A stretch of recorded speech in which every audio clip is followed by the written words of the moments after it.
I will be going to India for a puja, as you know, because they say in the West most of the pujas take place and they never have a chance. That's why I'm going to India. And Navratri starts from the 4th. I hope in these 9 days you'll clear out so many of your chakras.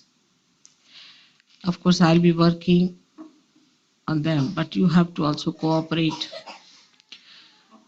Watch yourself, find out what's wrong with you. Why the different chakras are catching. Now the attitude that we have towards ourselves and towards others has to be now changed in these new circumstances and in this transformation. The Sahaja lifestyle is not a system, you know that. We don't want to create any systems, any norms in Sahaja. But what we do here is to transform ourselves into selfhood, into the spirit state. By that, we change our attitudes. If our attitudes are not changed, then we have not achieved much in Sahaja. The attitude first should be that we have to know that we are on the giving end, not on the receiving end. If that happens to you automatically, spontaneously, then you have achieved it. But supposing it does not happen, then you have to be on the watch out. First of all, you must feel the joy of being in the Sahaja. If you cannot feel the joy, then there's something wrong with you, something wrong with your heart. Heart is not clean. You have to clean your heart. If you think of your past all the time, or past of others, then it's a wrong attitude completely. You have to be in the present. And the gloom and unhappiness, all these things are signs that yet you have not become your spirit. The attitude should be what joy I can give to others, what I have given to others. And the giving is such a great joy that it cannot be surpassed by any other joy. So one has to think, what did I do for others? How did I help others? How much love have I given others? How much understanding I have of others? Unless and until you develop that kind of an attitude, you cannot enjoy life. People think enjoyment depends on others. The atmosphere is bad. I'll be happier in India, not here. Very common. It's not so. If you are fully aware that you are the spirit, you can enjoy all the other Sahajogis which are here. So a person who cannot be collective shows that he is yet very much to be developed. It is not how much you have studied, what personality you have got, what kind of education you have had. That's not important. How much you can enjoy in whatever may be the circumstances. That capacity shows your identification with the spirit. You can see me, you have seen my life, how I can adjust myself to any circumstances. 1,001 thing I can do without getting worried about it or upset about it. I'm not saying that you can achieve all that, but still, you should have your ideals before. Now, the part where we fail is that we start finding faults with others. This is the worst attitude. That makes you angry because we think you are in charge of everything. I've seen people going on the road, they see, say, for example, a funny person passing through, or they find somebody who is not very wearing a proper dress, or maybe he is walking in a funny manner. Immediately they get angry, as if they are the policemen, as if they are in charge of the road, as if they have to correct the whole world, and as if they are perfect. In Sahaja Yoga, if you try these old tricks, you can never be happy. Here, you don't have to see those things. Just close your eyes when you see any defects of another person. Such a person is always an angry person because he finds the whole world is after his life, or he finds that he has to get after the whole world. One of the two. It's a funny existence. It's a very disgusting, frustrating existence where you are all the time either angry with others or angry with yourself. This anger goes on multiplying. And once it goes on multiplying, then you become nothing but a mountain of anger. With the slightest touch, you get angry. Then they say this is our conditioning. It's not. This is what you have gathered in this lifetime. It has nothing to do with your previous lives or anything. Nothing to do with your bhoots. Now, just one common thing in the West is this is my bhoot. As if to have a bhoot is a very big honor.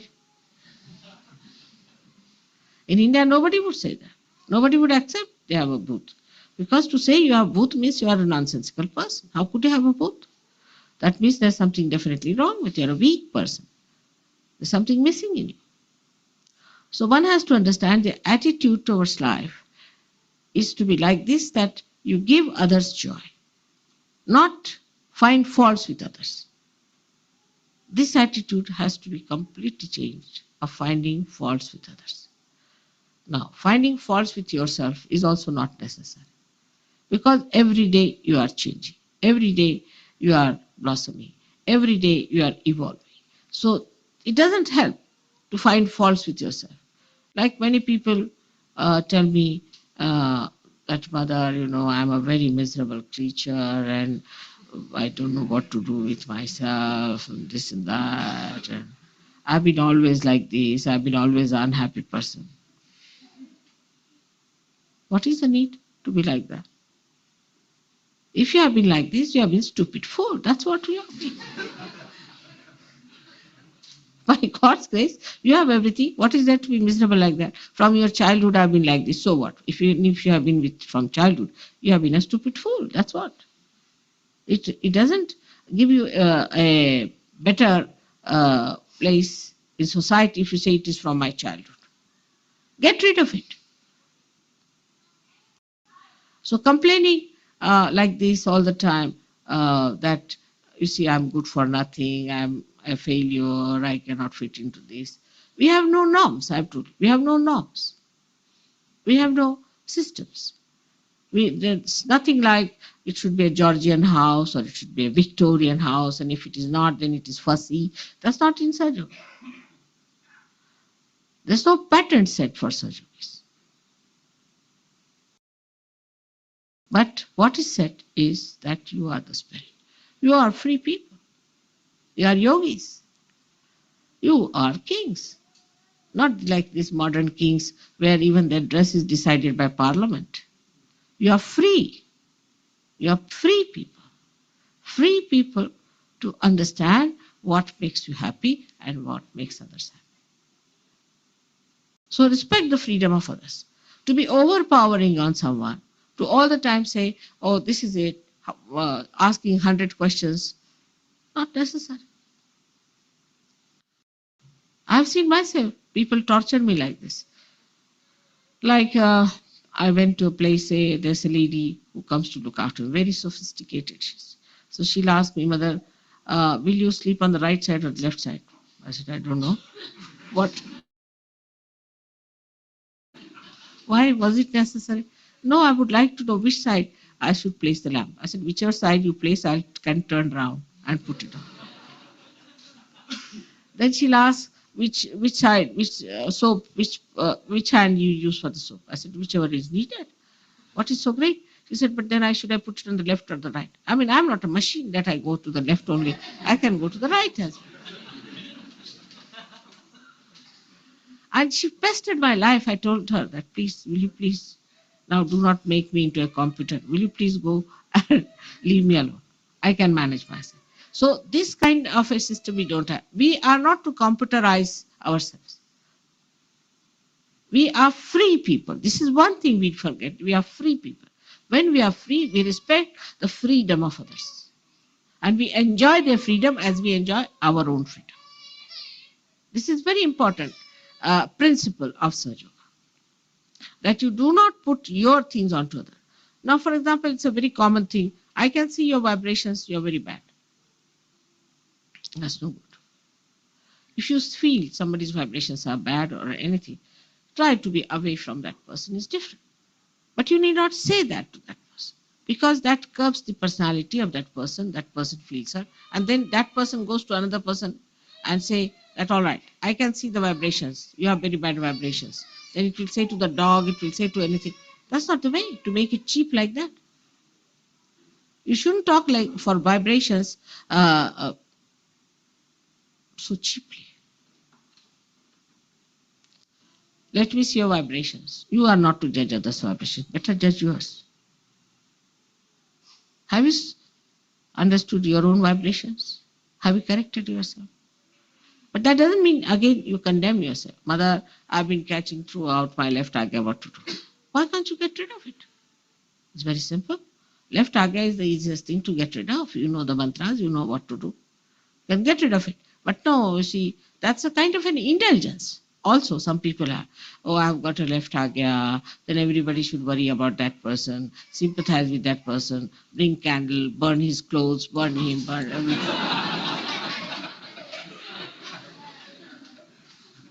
And then they start crying, oh God, what is this? This is the habit which has come from uh, history, I should say, that we have had parents like this, we might have had grandparents like this, must have had someone like that who, and also now we are following their footsteps. And we must have read some novels of that kind where we must have seen some people are all the time miserable and we want to be miserable like them. We might be just trying to become like them. It's just a miserable creature because I read in a novel that such and such person, like in Wuthering Heights, somebody was a very unhappy person. So I'm becoming like that. Now you are not in the times of Wuthering Heights now. Now anybody is writing about you. Nothing. You are a normal Sahaja. These are all abnormal characters which are being painted just for you to see these are abnormal characters. Now immediately you become identified. So all these identifications are just justification and is nothing but a means of troubling others. That's all. They are so boring. Such people are extremely boring. You don't like them, really. People just run away from them because they think these people are all the time bothering us with their own personal nonsensical things or some sort of an identification they have, or they read some book, immediately they become that. How can you become like that? Well, why can't you become the spirit which you are? All these misconceptions, misidentifications, misappropriations are to be given up. We have to take to reality. We have to take to truth. And truth is joy giving.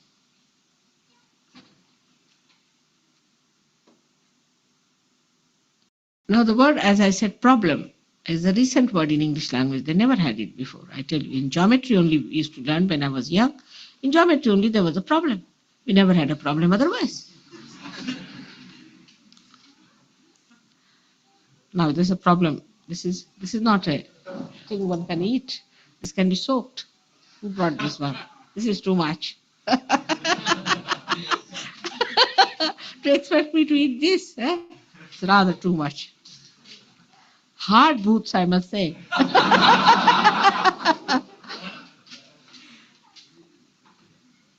Hmm.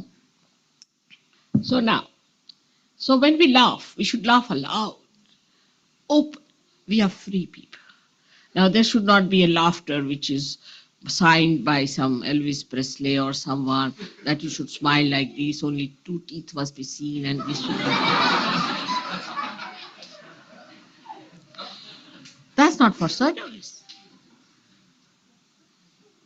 They're mukt. They laugh, they smile the way they like.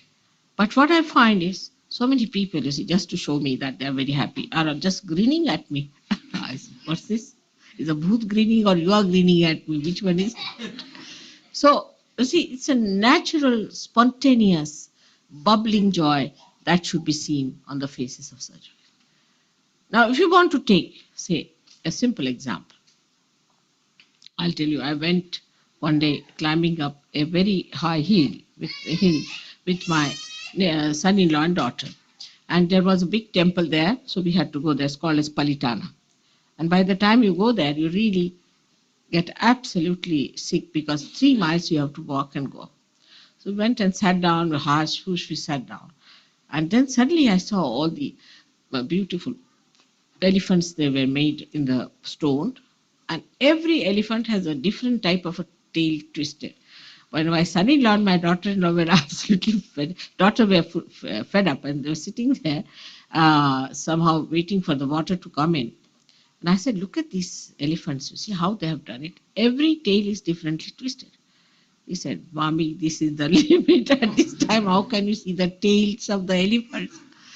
I said, this is what I see, because just now there's no water, so better to see the tails of the elephants.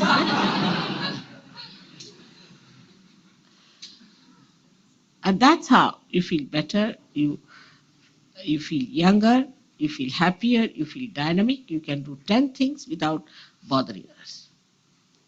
But it's a human nature, I think, to show off that you are extremely unhappy, to gain some sort of a sympathy.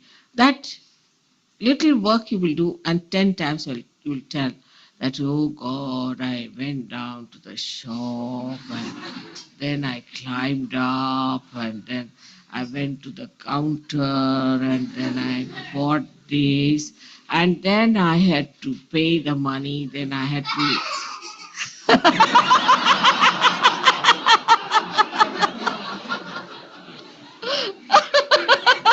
Look at the children, that's what it is.